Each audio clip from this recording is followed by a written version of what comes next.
Marcos capítulo 14, y aunque vamos a estar concentrándonos en los versículos 1 y 2 y en los versículos 10 y 11, vamos a leer el pasaje completo para poder tomar la idea. Faltaban 2 días para la Pascua y para la fiesta de los panes sin levadura. Y los principales sacerdotes y los escribas buscaban cómo prenderle con engaño y matarle, porque decían: no durante la fiesta, no sea que haya un tumulto del pueblo. Y estando él en Betania, sentado a la mesa en casa de Simón el leproso, vino una mujer con un frasco de alabastro de perfume. Por el Evangelio de Juan sabemos que fue María, la hermana de Marta y Lázaro.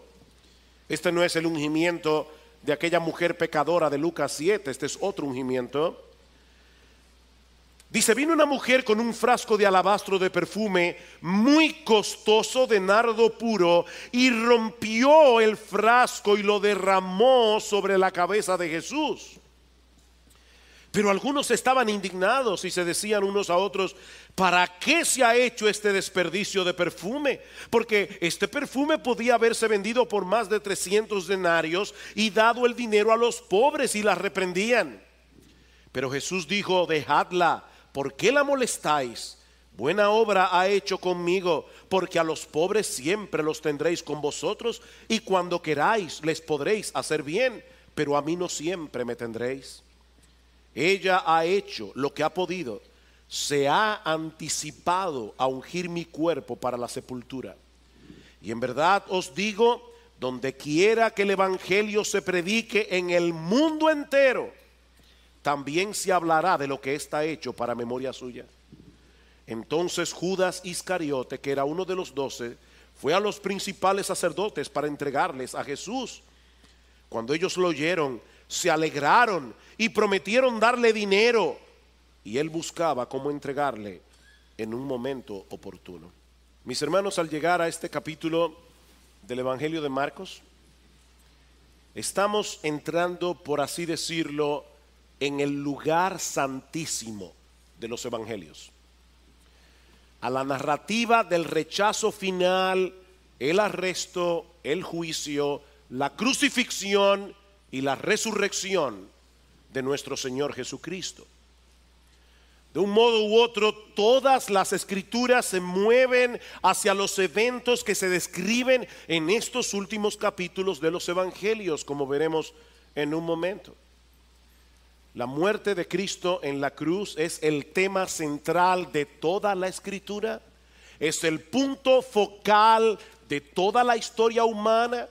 Es la línea divisoria entre los que se salvan y los que se pierden, entre el cielo y el infierno, entre la bendición y la maldición de Dios. John MacArthur dice lo siguiente: la cruz es el clímax de la historia redentora, la ratificación del nuevo pacto, la expiación única por el pecado, la satisfacción de la justicia divina, la propiciación de la santa ira de Dios, el epítome del amor y la gracia soberana, el objeto necesario de la fe salvadora y la única esperanza de la vida eterna. Eso es la cruz. Es por eso, mis hermanos, que los evangelistas dedican tanto espacio a los eventos que ocurrieron en esos últimos días de la vida terrenal de nuestro Señor Jesucristo, lo que se conoce como la Semana de la Pasión. Mateo le dedica 1/4 de su evangelio, los capítulos 21 al 28, a esa pequeña porción de la vida de Jesús. Marcos le dedica 1/3, Lucas le dedica 1/5 del evangelio, y el apóstol Juan le dedica la mitad de su evangelio a esa última semana. Mis hermanos, así de importantes son estos días, y de manera más particular lo que se narra a partir de este capítulo que comenzaremos a estudiar en la mañana de hoy. Marcos nos dice que faltaban 2 días para la fiesta de la Pascua y de la fiesta de los panes sin levadura. Y Mateo nos dice en el pasaje paralelo, en Mateo 26, que todo esto sucedió inmediatamente después de haber pronunciado el discurso del Monte de los Olivos que estuvimos estudiando hace varias semanas. Eso quiere decir que debemos ubicar estos eventos muy probablemente al final del día martes o al principio del día miércoles, por la forma como los judíos contabilizaban los días. Nosotros lo hacemos de 12 de la noche a 12 de la noche. Los judíos contabilizaban un día de caída de sol a caída de sol.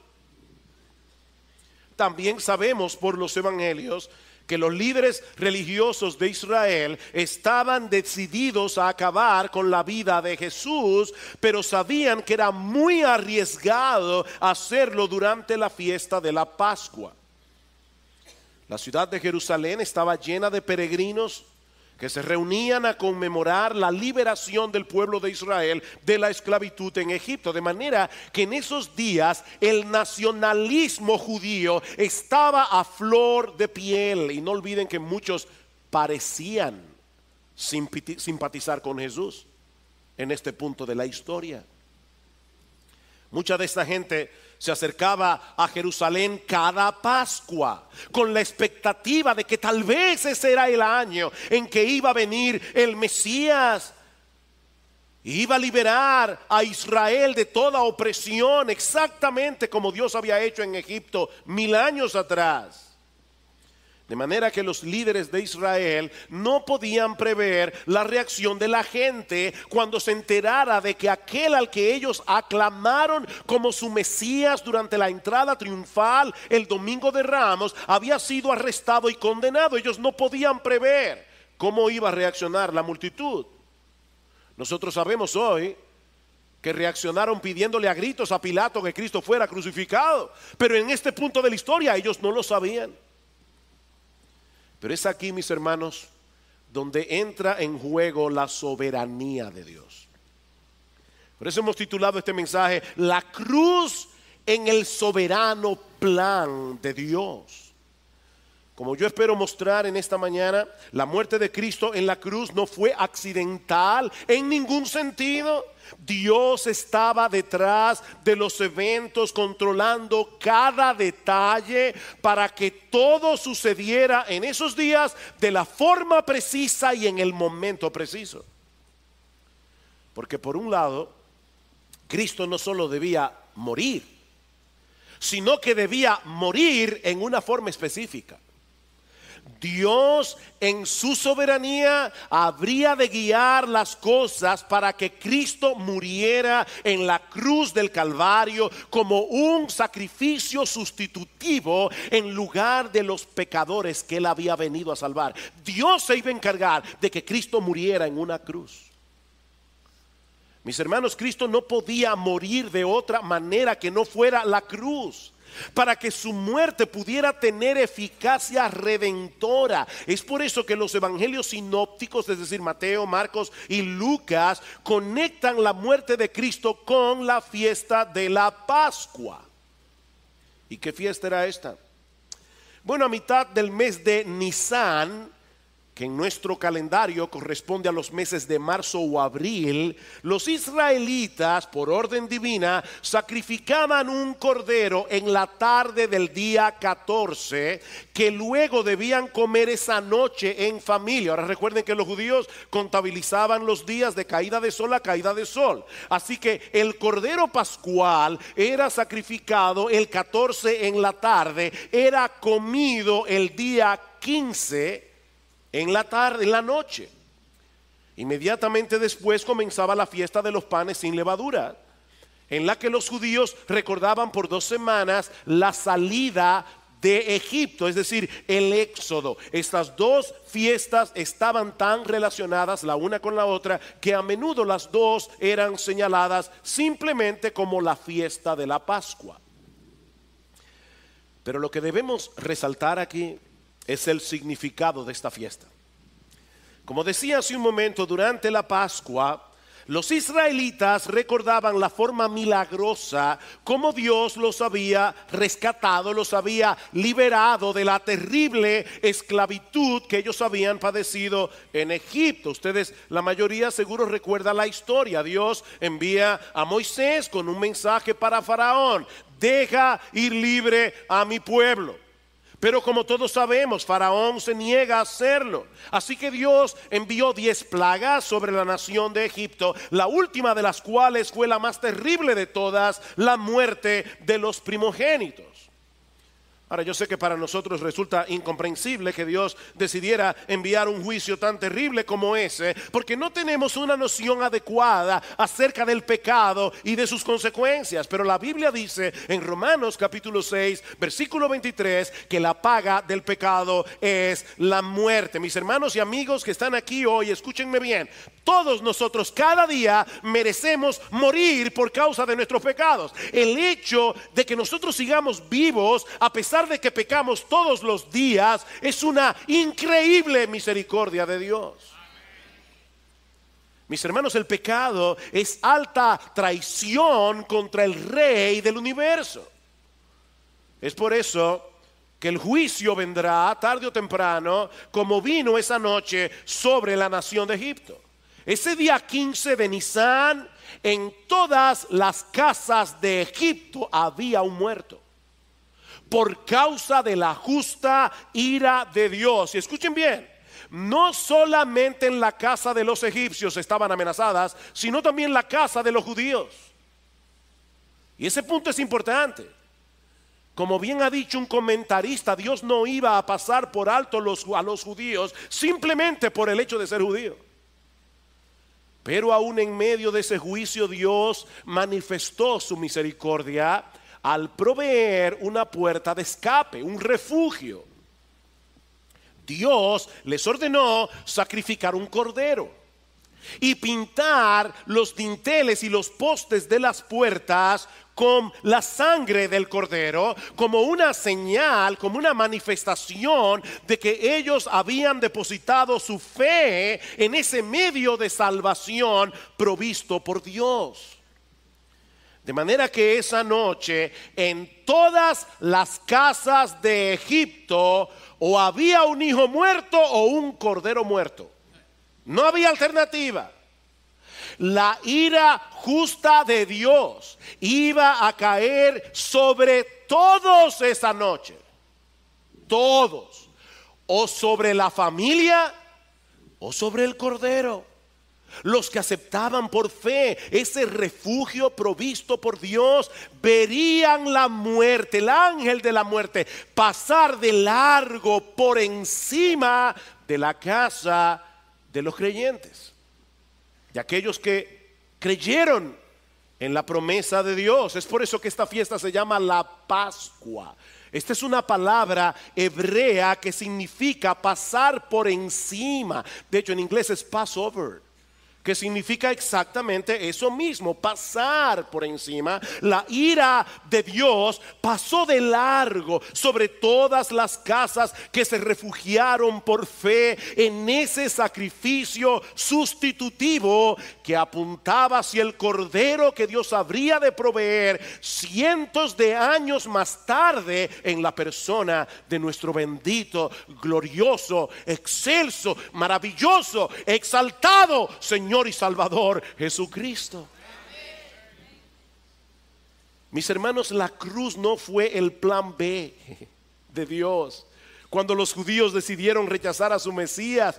No, mis hermanos, esa siempre ha sido la única alternativa viable para poder salvar a pecadores culpables sin poder pasar por alto la justicia de Dios.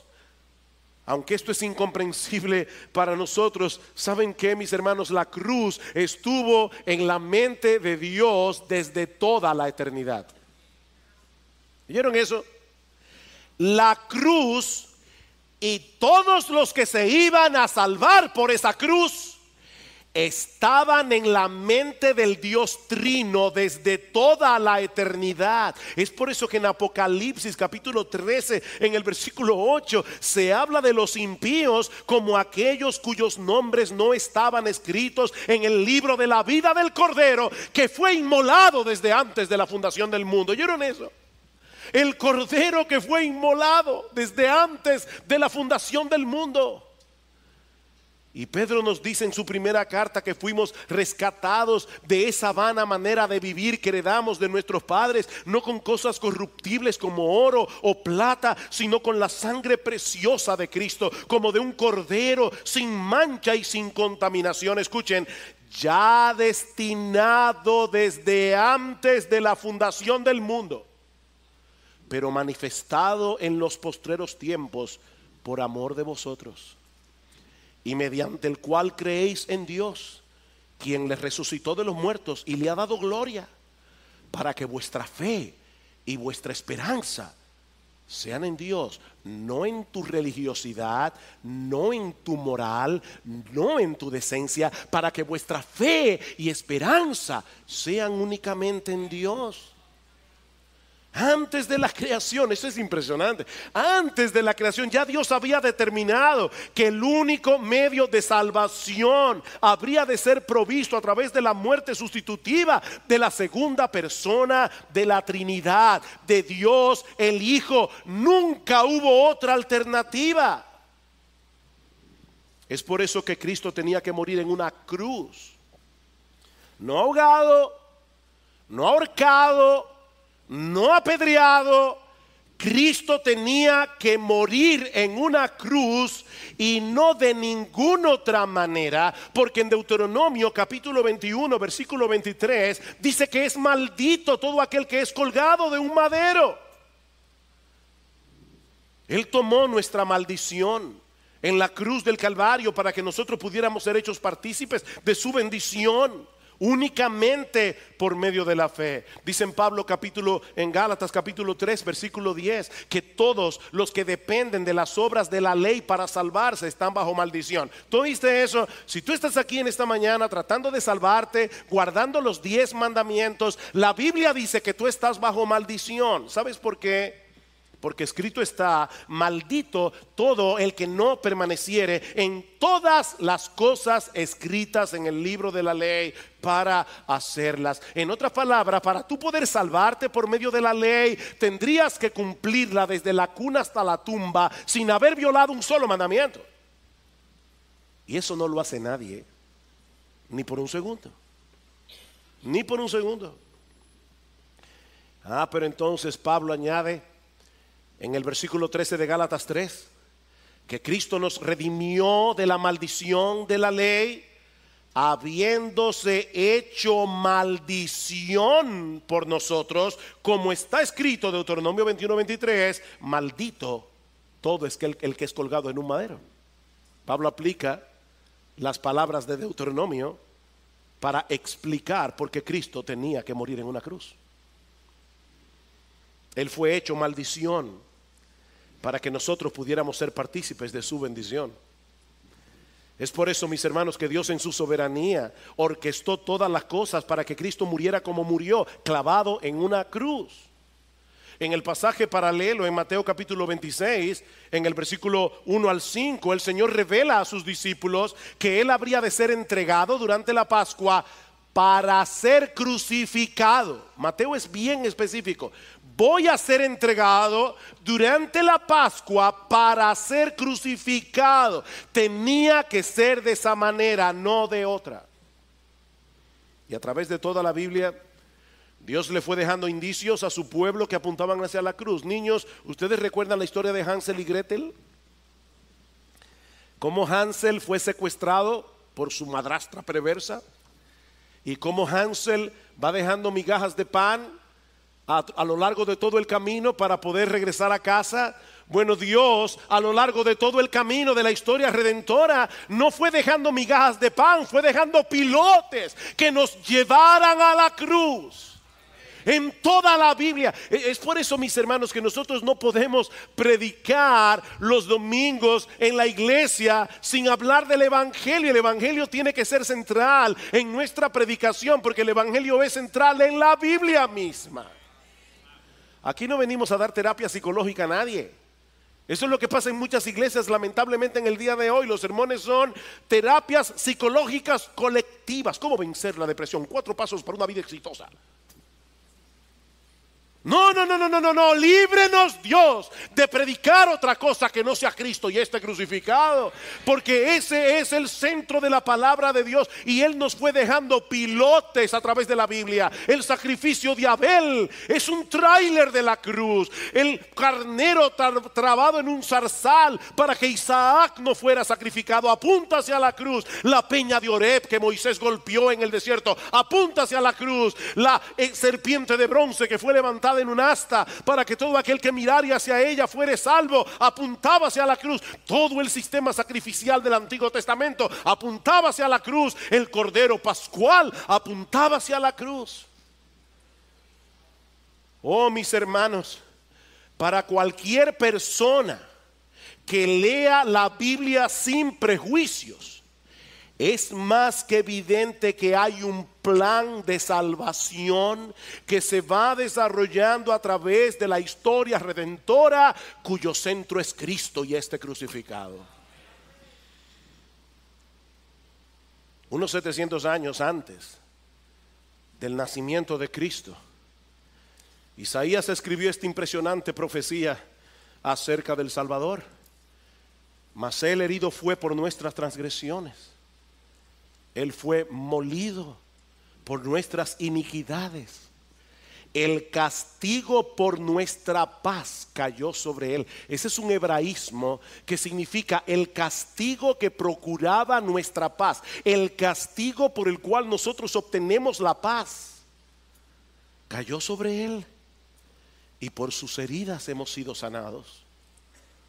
Todos nosotros nos descarriamos como ovejas, nos apartamos cada cual por su camino, pero el Señor hizo que cayera sobre Él la iniquidad de todos nosotros. Fue oprimido y afligido, pero no abrió su boca. Como cordero que es llevado al matadero, y como oveja que ante sus trasquiladores permanece mudo, Él no abrió su boca. Wow, hermanos. Eso fue escrito cerca de 700 años antes del nacimiento de Jesús. El Mesías, el Rey de Israel, sería sacrificado en el altar de Dios. Es por eso que cuando Jesús aparece en el escenario de Israel, Juan el Bautista lo ve a lo lejos y le dice a sus discípulos: he ahí el Cordero de Dios que quita el pecado del mundo. He ahí el Cordero de Dios. Y todos ellos sabían lo que pasaba con los corderos. He ahí el Cordero que va a morir sacrificado en una cruz. Y en 1 Corintios capítulo 5 versículo 7, qué hermoso es esto. Pablo se refiere a Cristo como nuestra Pascua, que ya fue sacrificada por nosotros. ¿Oyeron eso? Cristo es nuestra Pascua. Desde aquella primera Pascua que celebraron los judíos en el Éxodo, en el tiempo de Moisés, hasta esa última Pascua que Cristo celebró con sus discípulos durante la semana de la Pasión, todas ellas apuntaban hacia ese bendito Cordero Pascual que sería sacrificado por nuestros pecados, para que la justa ira de Dios pasara por encima de nosotros y cayera sobre Él en la cruz del Calvario. Por eso Cristo es nuestra Pascua. Y eso nos lleva a nuestro segundo encabezado. Ya vimos que Dios orquestó las cosas en su soberanía de tal manera que Cristo muriera de una forma particular. Pero vemos también en este texto que Dios en su soberanía orquestó las cosas de tal manera que Cristo muriera en un tiempo particular. tenía que morir en una cruz, pero tenía que ser durante la Pascua. Y no olviden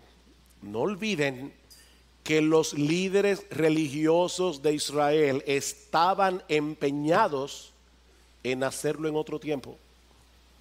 Lean otra vez los versículos 1 y 2. Faltaban 2 días para la Pascua y para la fiesta de los panes sin levadura, y los principales sacerdotes y los escribas buscaban cómo prenderle con engaño y matarle, porque decían: no durante la fiesta, no sea que haya un tumulto del pueblo. En el texto paralelo de Mateo 26, versículo 3, dice que los líderes religiosos de Israel se reunieron en el patio de la casa del sumo sacerdote Caifás para deliberar cómo podían prender a Jesús y condenarlo a muerte sin causar un alboroto. Y finalmente llegaron a la conclusión de que no podían hacerlo con toda esa multitud de peregrinos en la ciudad de Jerusalén. De hecho, el mismo Judas, que traicionó a Jesús, compartía con ellos ese temor, dice en Lucas capítulo 2, versículo 6. Ellos sabían que prender a Jesús en ese momento era jugar con fuego. Ellos sabían que con todo ese nacionalismo a flor de piel, ellos tenían que ser sumamente cuidadosos a la hora de arrestar a Jesús.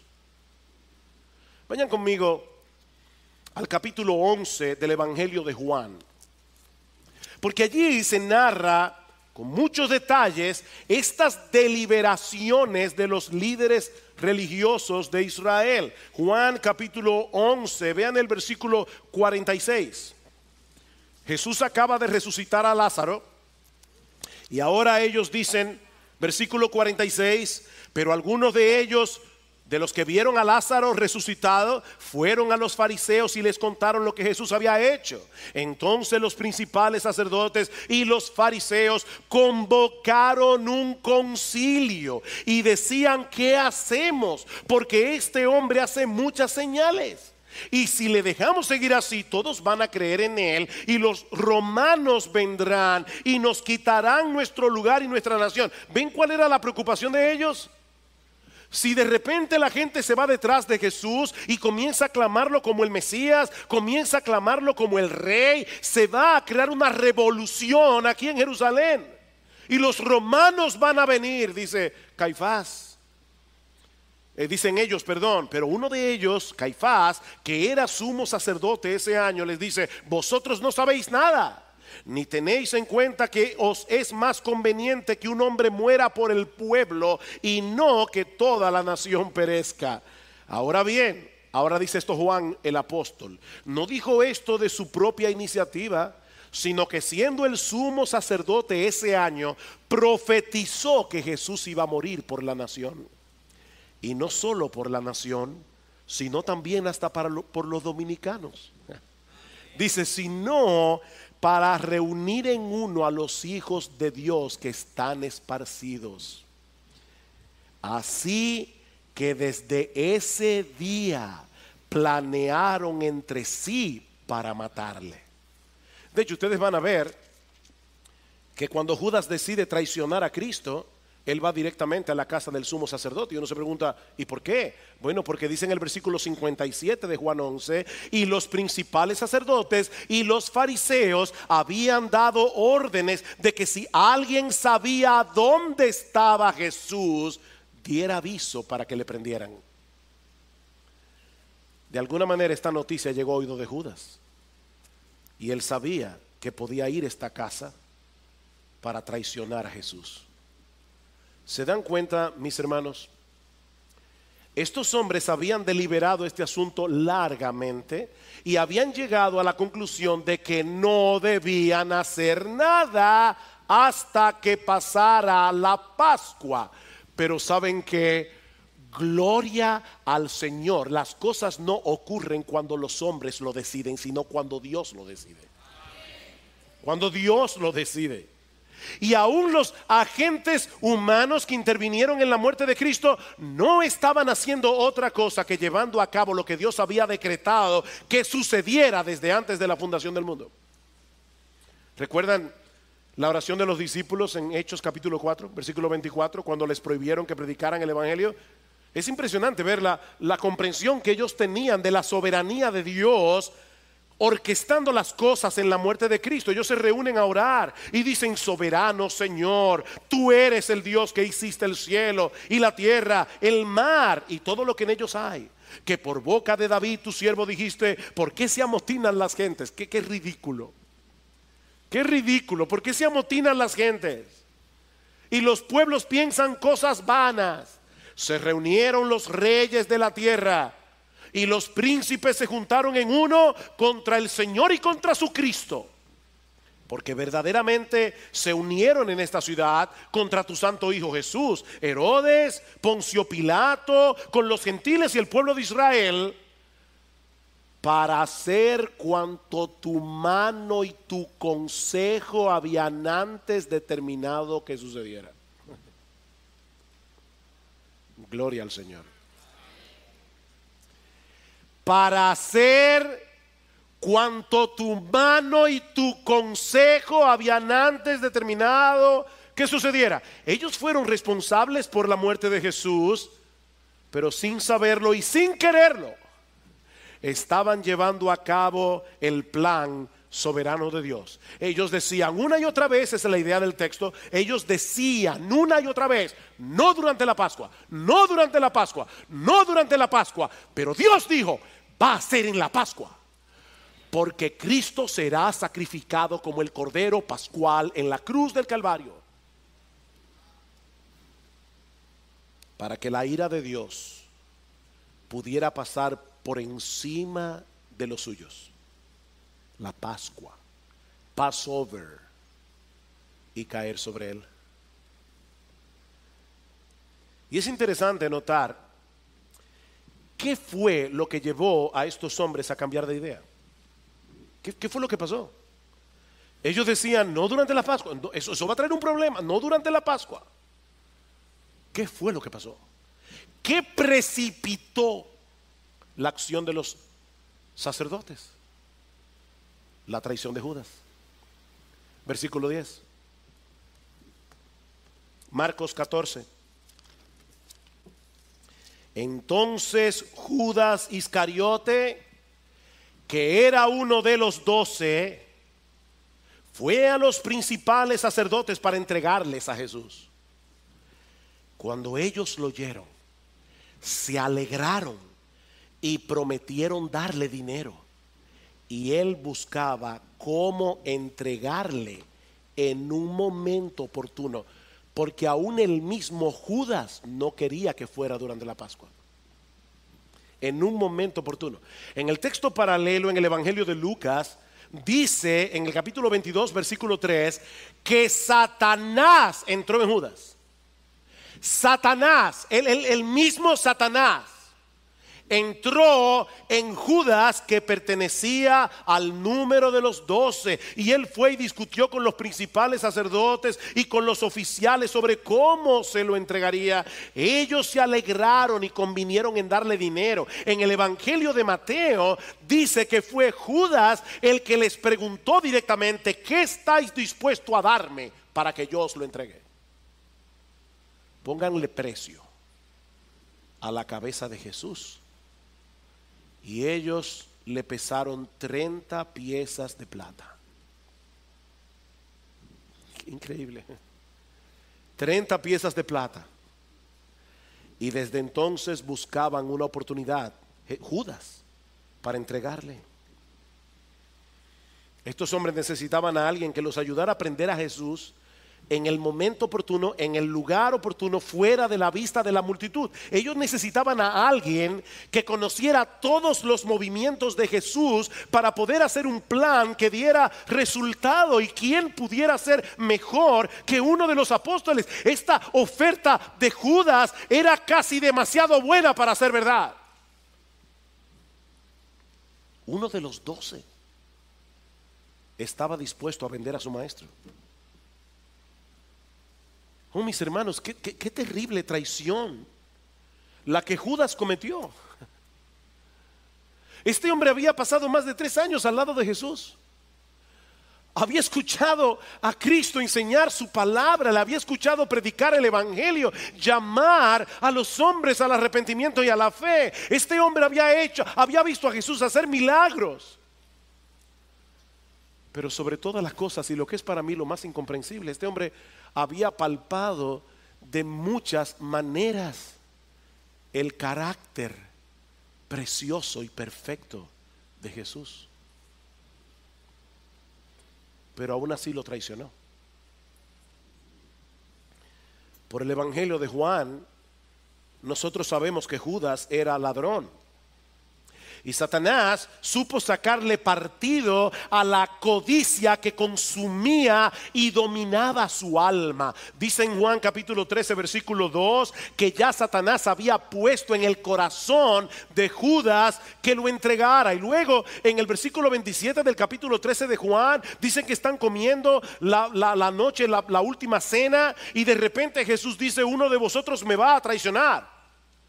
Y todos los apóstoles reaccionan y comienzan a preguntar: ¿soy yo, Señor? ¿Soy yo, Señor? Juan estaba recostado del hombro de Cristo y el apóstol Pedro estaba más lejos, así que le dicen susurros a Juan: pregúntale quién es. Juan le pregunta en privado y Jesús le dice: al que yo le diere el pan mojado, ese es. ¿Saben que en Oriente el tomar el pan en la mano, mojarlo en el caldo y dárselo a la persona era una de las muestras de más cariño y aprecio que una persona podía hacer por otra? Yo creo que Cristo le estaba dando a Judas una oportunidad de arrepentirse, que Cristo le estaba llamando al arrepentimiento. Pero la soberanía de Dios ya había determinado. Óyeme, Cristo le dio el pan mojado a Judas. ¿Y saben lo que hizo Judas? Sabiendo que él era el traidor, dice que tomó el pan mojado y se lo comió en un acto increíble de hipocresía. Y dice que cuando el pan mojado entró en la boca de Judas, Satanás entró en él. Y ahí Jesús le dijo: lo que vas a hacer, hazlo pronto. Eso precipitó las cosas. Lo que vas a hacer, hazlo pronto. Así que Judas se dirigió a casa de los sacerdotes y les dijo: esta es la noche. Yo sé que Cristo va a estar en el huerto de Getsemaní orando. Esta es la noche de la traición. Ahora, eso no quiere decir que Judas haya actuado como un agente pasivo en las manos de Satanás. No, él fue completamente responsable de su pecado. Cuando él entregó a Jesús, él lo hizo de su propia voluntad. Pero mis hermanos, el diablo estaba detrás de la escena, encendiendo el fuego de sus pasiones pecaminosas para que Judas venciera al fin toda resistencia moral y culminara lo que hacía tiempo deseaba hacer. Judas, al igual que muchos en el día de hoy que están en esas iglesias que predican el evangelio de la prosperidad, esas personas no están detrás de Jesús, ellos están detrás de lo que Jesús puede darles. Judas estaba detrás de los beneficios terrenales que hubiera podido sacar de Jesús cuando él llegara a ser el rey. Pero en esos últimos días el Señor había estado insistiendo en el tema de su muerte en la cruz, de manera que Judas terminó por convencerse de que Jesús no era el tipo de Mesías que él estaba dispuesto a seguir. Y es así como, instigado por Satanás y movido por la codicia de su corazón, Judas decide vender a Jesús por 30 piezas de plata.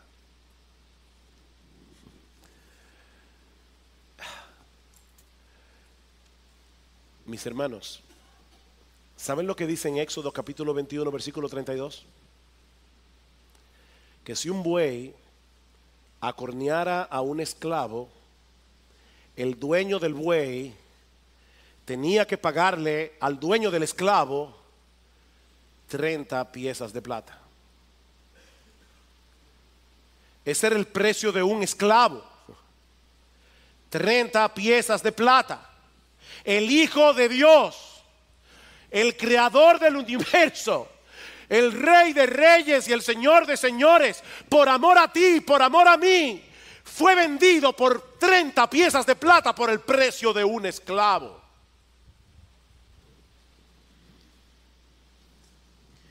Pero aún en ese detalle estaba actuando el plan soberano de Dios, porque en esa mezquina y perversa transacción, tanto ellos como Judas estaban cumpliendo lo que ya Dios había profetizado cientos de años antes en Zacarías capítulo 11 versículos 12 y 13. Escuchen, mis hermanos, esta profecía, y por favor órenle a Dios que sensibilice vuestros corazones mientras escuchan estas palabras.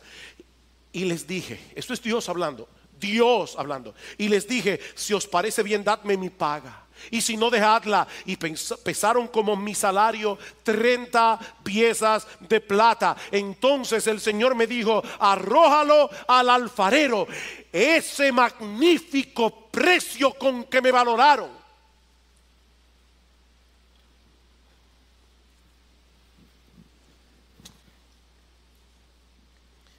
tomé pues las 30 piezas de plata y las arrojé al alfarero en la casa del Señor. Lo que iba a hacer Judas, según Mateo capítulo 27 versículos 3 al 10. Ese fue el magnífico precio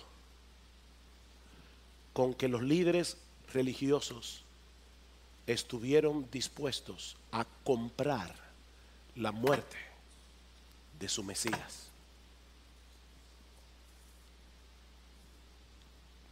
El precio de un esclavo.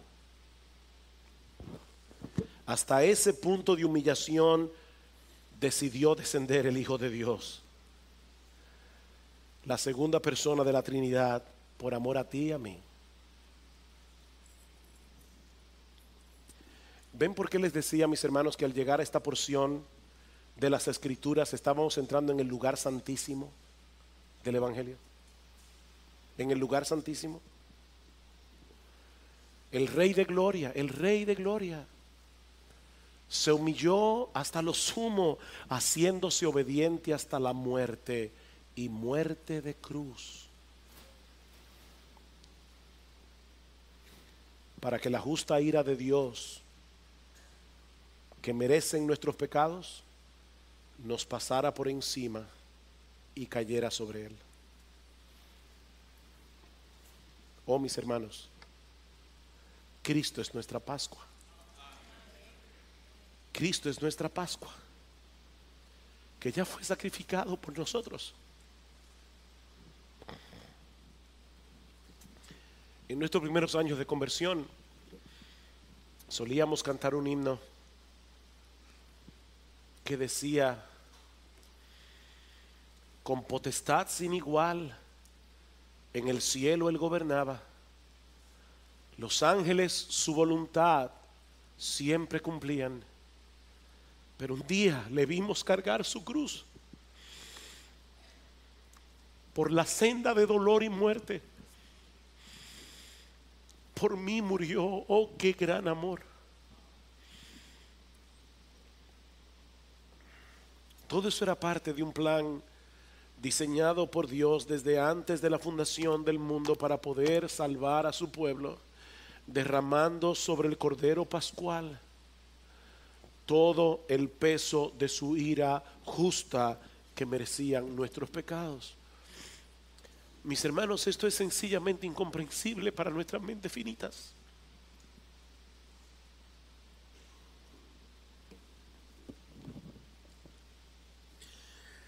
Yo creo que la eternidad no será suficiente para poder llegar a entender la misericordia, el amor y la sabiduría de Dios que se revela en esa cruz.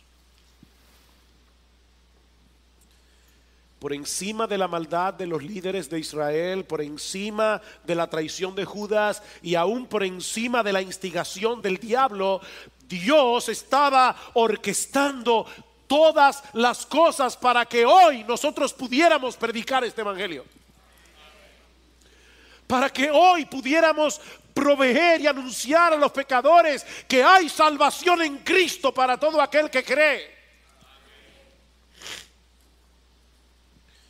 Mis hermanos, ¿cómo se supone que debemos reaccionar los creyentes ante una manifestación de amor tan extravagante? ¿Saben cómo? A través de una extravagante devoción. Es la única manera. Yo creo que esa es una de las razones por la que Marcos, el evangelista, introdujo la historia que se narra en los versículos 3 al 9, que nosotros veremos con más detenimiento, si el Señor lo permite, la semana que viene. En medio de la trama diabólica de los principales sacerdotes y los escribas en los versículos 1 y 2, y la traición de Judas en los versículos 10 y 11, nosotros tenemos ese relato de la exuberante devoción de María al derramar este perfume de nardo puro sobre el cuerpo de Jesús.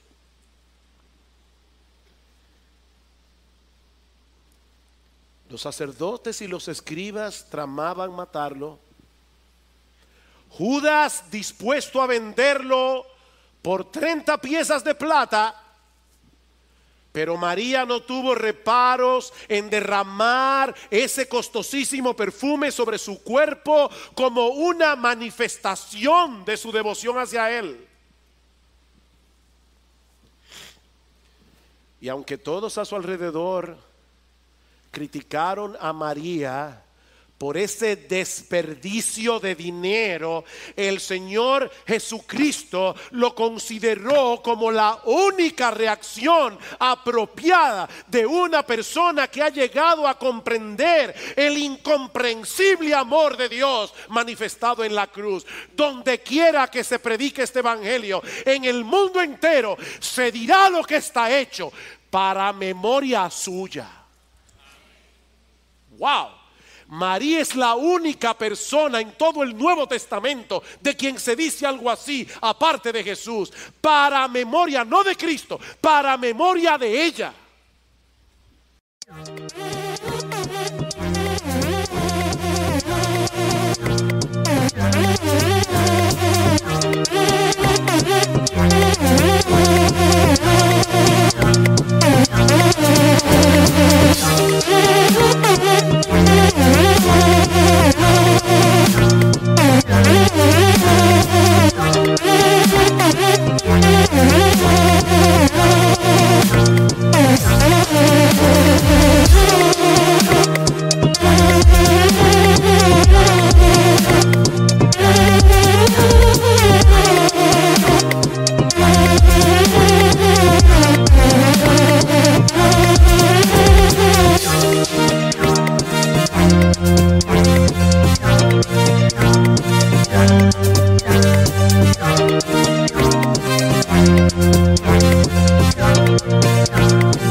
Se hablará de lo que ésta hizo esa noche.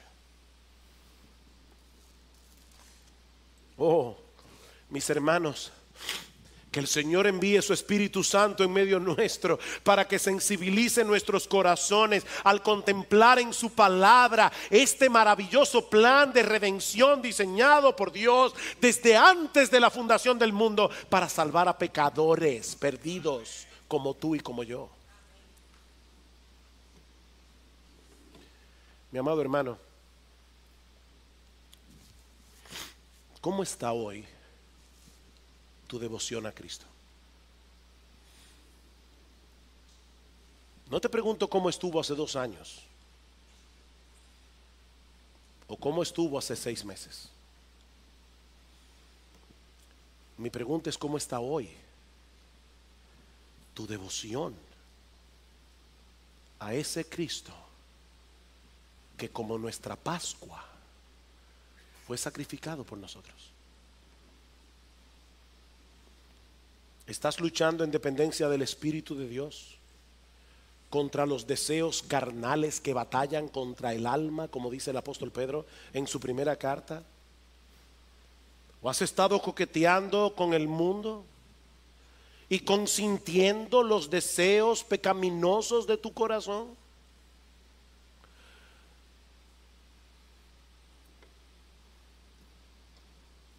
Persona que profesa ser cristiana sentada aquí en esta mañana, y no me importa si eres miembro de Iglesia Bíblica del Señor Jesucristo, escúchame bien, nunca olvides que entre los 12 estaba Judas.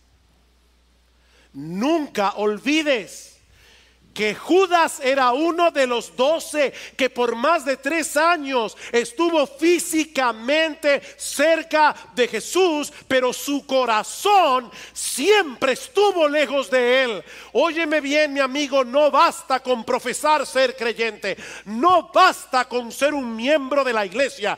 Si tú estás dispuesto a vender a Jesús por cualquier precio de lo que este mundo puede ofrecer, cuidado, porque tu destino puede ser exactamente el mismo de Judas.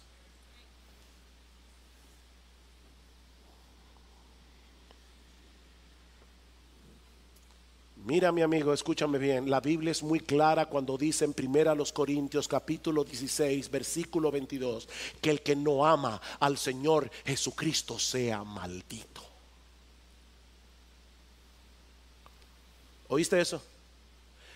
Que el que no ama al Señor Jesucristo sea anatema, maldito de Dios.